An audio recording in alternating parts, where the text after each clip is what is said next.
부지런한 아이고. 안녕하세요. 네, 안녕하세요. 안녕하세요. 정신과의 문턱을 낮춘 김지용 선생님이십니다. 안녕하세요. 네, 안녕하세요. 예.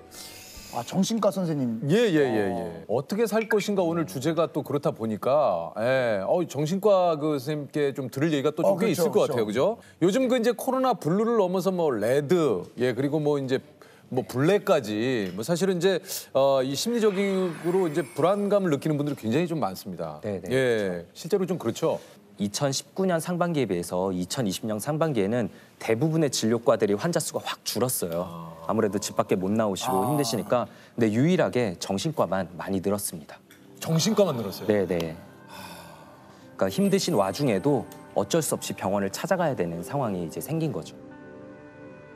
코로나 블루라고 조금 뭐 매스컴에서도 많이 얘기를 하는데 이게 도대체 그 증상이 어떤 겁니까? 그러니까 코로나 블루는 이제 누구나 겪을 수 있는 거예요. 누구나 겪을 수 있는 거고 어느 정도의 우울감과 불안을 이제 평소에 느끼지 못한 것도 이제 평소에 건강하시던 분도 이제 느낄 수 있게 되는데요.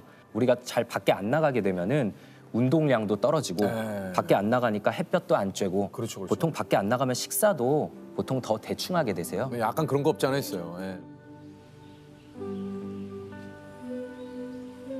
그런 상황에 사람의 뇌는 약간 이제 호르몬의 불균형이 찾아와요. 어쩔 수 없이.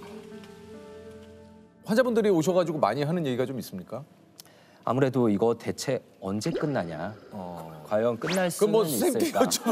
네.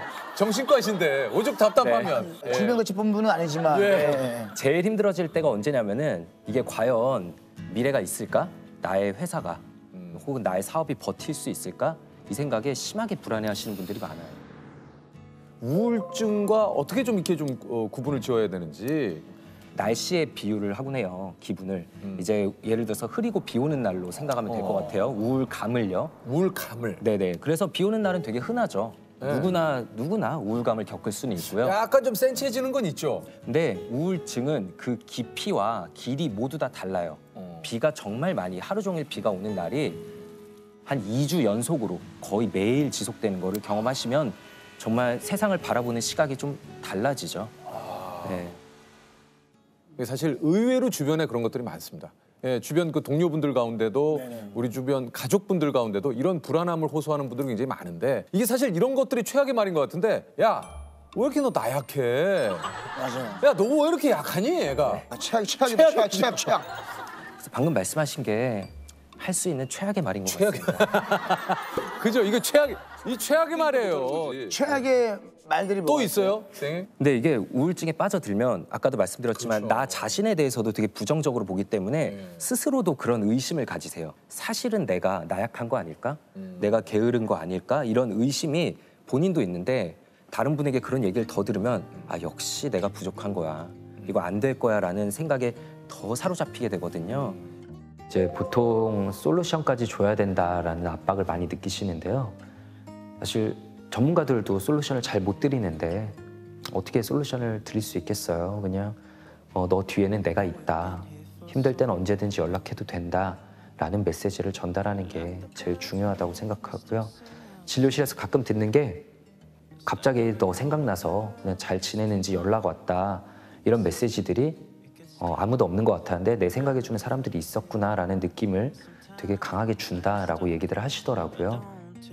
뭐 깊이는 다를 수도 있겠지만 저도 막 예전에 우울한 적도 있고 막 혼란스러울 때 병원에 한번 가볼까 이런 생각도 해봤는데 네. 사실 용기가 안 나는 거예요. 그러니까 예전보다 지금은 좀 많이 나아졌다고 하긴 하는데 그래도 좀 환자분들께서 오셔서 그런 얘기 많이 하지 않나요? 아, 엄청 고민하다 오시죠. 네. 네, 엄청 고민하다 오시고 혹은 본인은 용기를 내서 오셨는데 이제 뒤늦게 약봉투나 이제 결제 내역 같은 걸 보고 이제 가족분들이 못 가게 막으시는 경우도 가족분들이 못 가게 막는 경우도 있어요. 네, 그런 경우도 꽤 있습니다. 약을 그냥 부모님께서 압수해 버리는 경우도 있고요. 네. 그러니까 이 정신과에서 주는 약에 대한 이런 것들이 좀 의존성이 생기고 내지는 이런 것들이 지속적으로 먹을 시에는 좀 위험하다 이런 얘기를 좀 많이 듣는데 어떻습니까?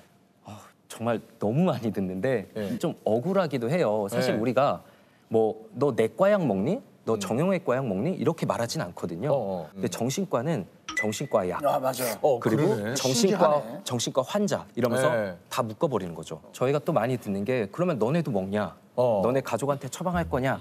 이런 말 되게 많이 하세요. 이거 뭐 네. 직접적으로 예. 네, 그래서 아 우리도 먹는다. 우리도 필요할 때는 먹고 필요하면은 가족한테 줬을 때도 있다.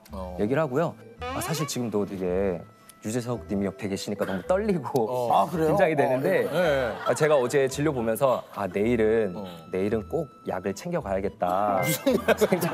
뭔 약을 챙겨와요? 좀 긴장을 줄여주는 약이 있는데 청심환 같은 거요? 네 비슷한 약이 있죠. 이 뒤에서 이제 마치 알사탕 나눠 먹듯이 또 이렇게 약간 좀 들어가고 긴장을 그러는데 줄일 수 있는. 네. 정신과 선생님이신데 어떤 게 가장 떨리시는 거예요 지금? 사실 그 비현실감이란 얘기를 정신과 용어로만 쓰지 제가 겪어보게 될 줄은 몰랐는데 아, TV. 이게 지금 진짜 현실인지 약간 좀 헷갈리네요. 그런 거 저는 어떻습니까?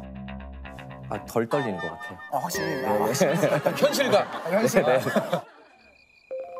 아, 그 좀 처음 진료한 환자분이 좀 기억이 나십니까? 딱 정신과 전공의가 돼서 병동에 들어가면 제 환자분이 순식간에 갑자기 여러 명이 생겨요. 되게 경험 많은 척 인사를 드리는데 사실 처음인데. 사실 이제 처음이잖아요. 그렇죠. 이제 그분들이 저보다 정신과에 대한 경험이 훨씬 더 많아요.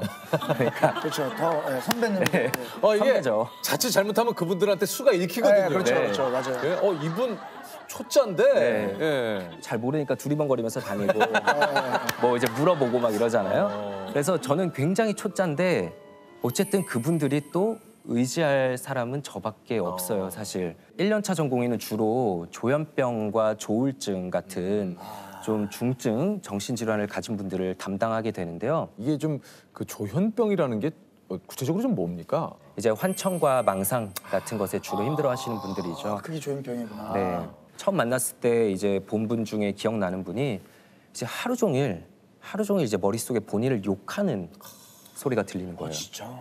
그냥 환청인 줄 알면 흘려들으면 되는 거 아니야 그러는데 그 소리를 직접 겪게 되면 이게 환청이라고는 생각을 못 해요.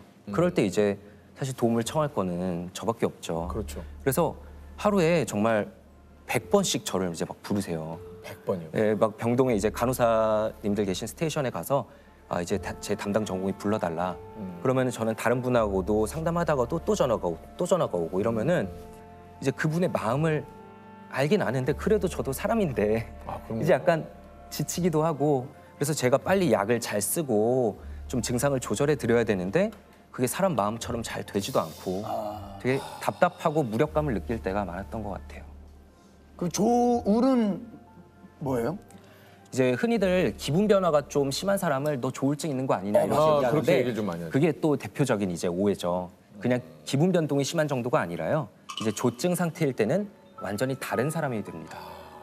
잠이 줄어들어도 하루에 뭐 한두 시간만 자도 멀쩡하고 에너지가 넘치고 진짜요? 네, 그러니까 사업을 벌이고 돈도 펑펑 쓰고 그런데 나중에 후회할 때가 이제 많죠. 거기서 멈추는 게 아니라 내 스스로를 내가 아주 엄청난 사람이구나. 내가 능력을 가진. 더 나가면 이제 사람이 아니라 내가 신이구나. 대단한 존재였구나라고 이제 느끼게 되는 경우들이 있고요. 야, 이 조울증도 진짜 얘기 들어보니까 참 이게 무서운 병이네요. 근데 저는 한편으로 굉장히 감정 노동이실 것 같은 게 오시는 분들이 밝은 소식으로 오는 경우보다는 거의 대부분이 저 좀 도와주세요 선생님이잖아요. 대부분이. 감정에는 이제 전염성이 있다고 해요. 맞아. 그래서 이제 저희 교과서에도 나와 있는 내용인데 뭐예요? 자살률 1위인 직업이 이제 정신과 의사라고 하거든요. 오우. 진짜요? 네. 그리고 저도 특히나 힘든 얘기들 많이 들었다 싶은 날은 나올 때 진짜 좀 뭔가 에너지를 다 쓴 느낌이고 세상이 좀 어두워 보이기도 하고 진짜 힘든 일이 많고 안 좋은 사건들이 이렇게 많구나라는 생각도 좀 많이 들고요. 가장 힘들 때는 좀 언제입니까? 아무래도 이제 저희는 환자분을 잃었다고 표현을 하는데요. 좀 먼저 스스로 선택으로 떠나실 때가 이제 제일 힘들 때죠. 되게 정적인 진료실이지만 응급실하고 비슷하다고 생각을 해요. 정말 죽음의 경계선에 있는 분들을 자주 뵙게 되거든요. 가끔은 다른 과가 부럽다 느낄 때가 있는 게 그런 이제 때는 언제입니까? 뭐 피 검사나 뭐 영상 검사를 하면은 그분의 정확한 그 진단이나 그분의 이제 중증도 같은 게 수치로 나오잖아요. 네. 근데 저희는 그런 게 없어요. 이제 제가 진단 도구가 되어야 되는 거죠.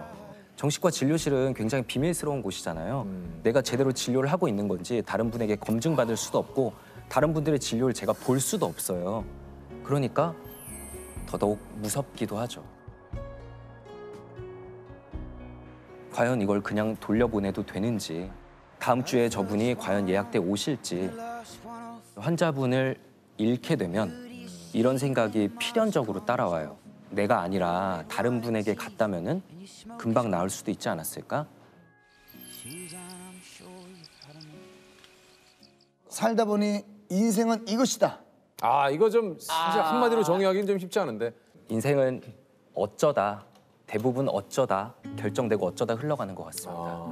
어쩌다. 네. 지난번에 저희가 어쩌다 특집을 했는데 선생님 어쩌다로 표현을 하셨네요. 진료실에 오시는 분들도 힘들어진 게 그분들의 탓이 아닌 경우가 대부분이에요. 그냥 어쩌다 보니까.